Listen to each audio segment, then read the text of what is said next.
សួស្តីទាំងអស់គ្នាយើងមកបន្តមេរៀនទី7យើងមធ្យមស្ថិតិយើងបញ្ចប់ប្រភេទទិន្នន័យផ្ដុំជាថ្នាក់ម្ដងអញ្ចឹងខាងក្រោមនេះជាលទ្ធផលបង្ហាញពីពិន្ទុសិស្សក្នុងថ្នាក់មួយពិន្ទុយើងមានចាប់ផ្ដើមពី30ដល់100ចាអញ្ចឹងពិន្ទុយើងនេះយើងគិតជាថ្នាក់ដោយសារវាមានច្រើនពិន្ទុអញ្ចឹងចន្លោះពី30ទៅ40យើងមាន2នាក់ដែលបានហើយ40 50មាន6នាក់រហូតមកដល់ពិន្ទុ100ដល់90ដល់100ហ្នឹងគឺមាន3នាក់អញ្ចឹងទិន្នន័យយើងគឺប្រភេទទិន្នន័យផ្ដុំជាថ្នាក់អញ្ចឹងកនេះគឺយើងសង់វាជាតារាងហ្វ្រេកង់យើងរកផ្ចិតថ្នាក់ S នៃ x និងហ្វ្រេកង់កើន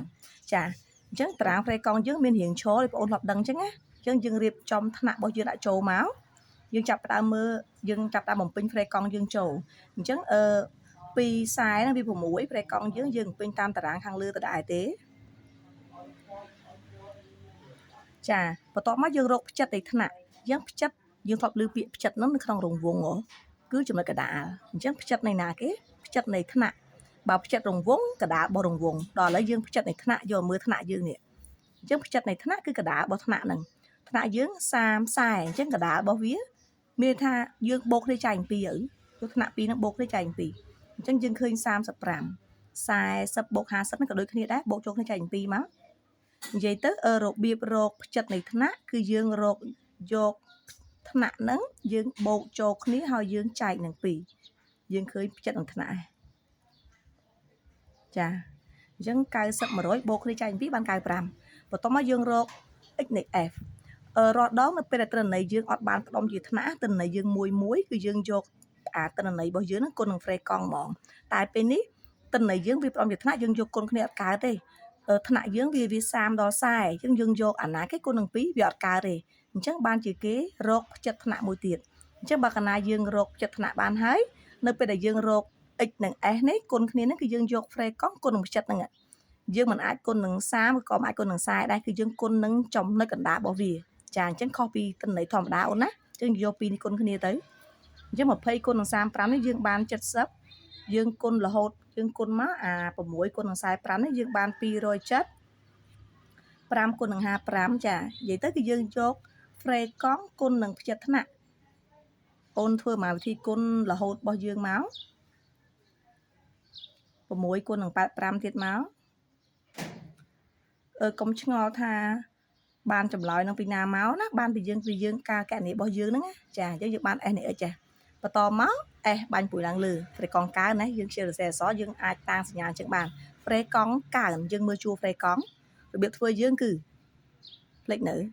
ទុកហ្វ្រេកង់លើនៅដែរតមកបូកឲ្យបន្តអញ្ចឹង2បូក6របស់យើងនេះ8បូកបន្តទៀត8បូក5យើង13 13បូក10 23 23បូក8 31 31បូក6 37បូកចុងក្រោយនឹង3គឺ40ចាយើងអាចសរុប S នៃ x យើងឲ្យមកដើម្បីងាយស្រួលក្នុងការរកមធ្យមចាយើងសរុបគឺធ្វើលេខ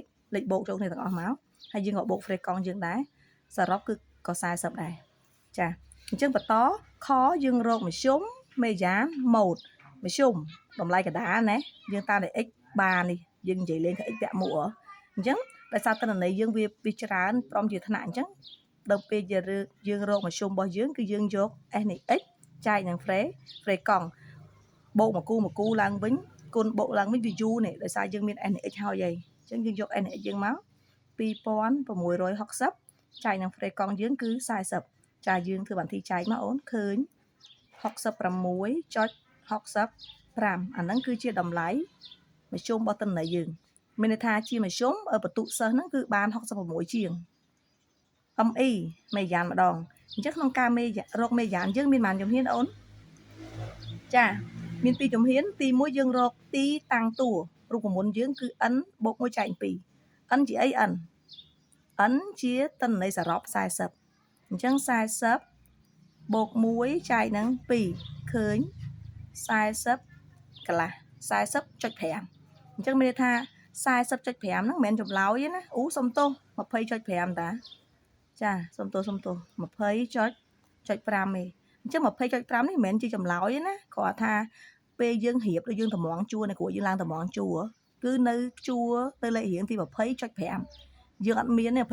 20.5មានតែលេខរៀងទី20ហើយ21ហ្មងណាអញ្ចឹងយើងយក20និង21 យើងចាប់ផ្ដើមទៅរកមើលថាអ្នកណា